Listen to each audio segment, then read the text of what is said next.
Order! Order! You are an incorrigible delinquent at times. Behave yourself, man!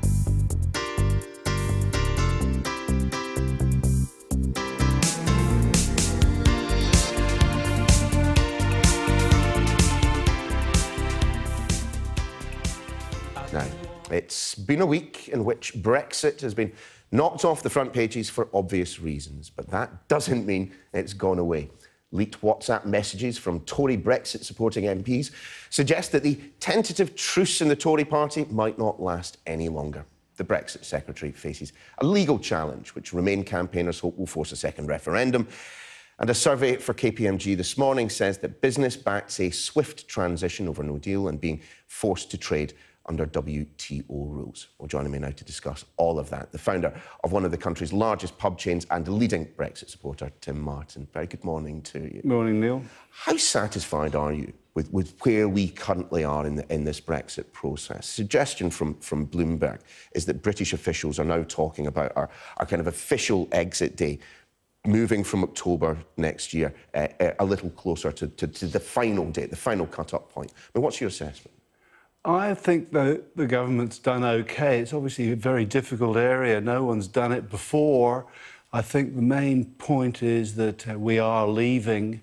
I personally feel we could trade very well on WTO rules, and a lot of the information about how bad it would be from the CBI and elsewhere has been false. So if the government believed that, they would be able to take a more robust line with the EU. But they've listened to everyone. Progress has happened in the way it does in democracy. It all seems fantastically messy, but we're getting there. So explain then, why are you?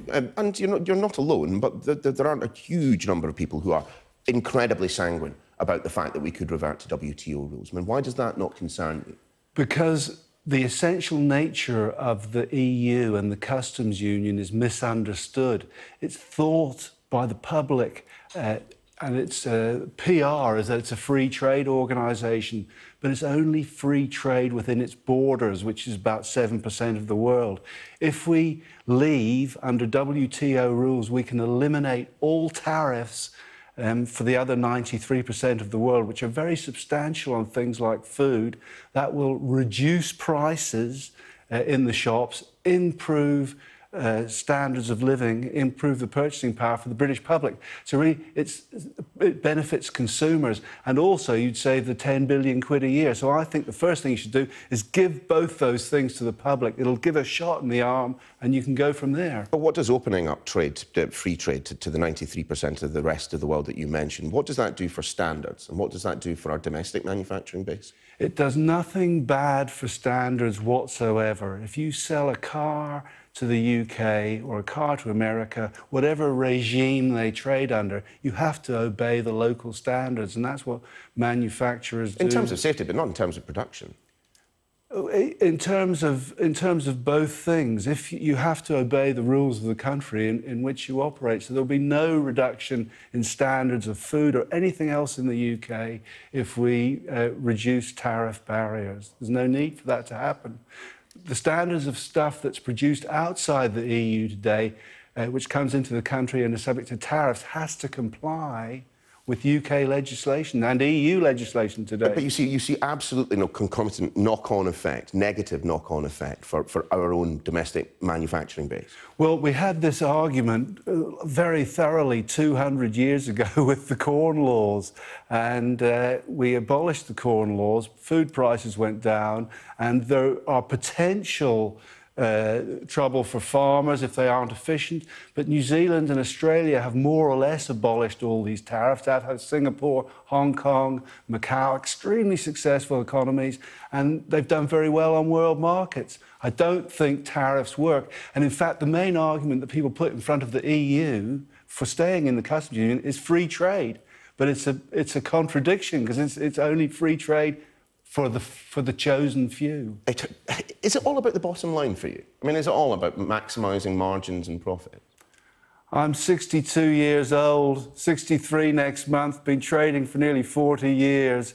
It's not that parochial. I campaigned against the euro as well, which the similar people said would be a great thing and we'd be in trouble if we weren't in it, etc., proved to be wrong. No, I think it's much more important. It's about democracy, and in the end, democracy produces a better economy and more safety and security. But presumably then, you would have been a little bit displeased, and maybe even stronger than that, by the Mansion House speech that Theresa May made recently when she talked about continuing close regulatory alliance in a number of areas. I mean, that's not what you want, is it?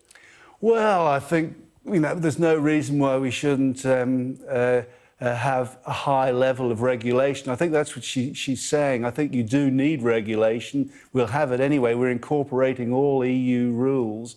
So I forgive Theresa for that. I think she's trying to be diplomatic. She's trying to be friendly to Europeans, which is right. She likes the idea of a common market and free trade. So do we. So I don't want to criticise her. I know you don't want to criticise her, but it sounds rather much like you probably should, given your position. I mean, she's talking about, having the same standards or even better when it comes to workers' rights. She's talking about the same kind of standards when it comes to food. I mean, these are things in which you could see changes which would improve your margins, improve your profits. I don't think that I think we're incorporating all workers' rights into EU legislation. If there's any modification of those rights, that has to be decided by our own MPs, not people we haven't elected in Europe. So I'm very happy for our own MPs to decide. And if I think we need any changes in regulations, I'll say. But I haven't heard many people saying they feel we need many changes. I don't think there'll be many people doubting that you will speak your mind out when the opportunity presents itself. Tim Martin, lovely to have you here. Thanks for joining Neil. us. Thank you.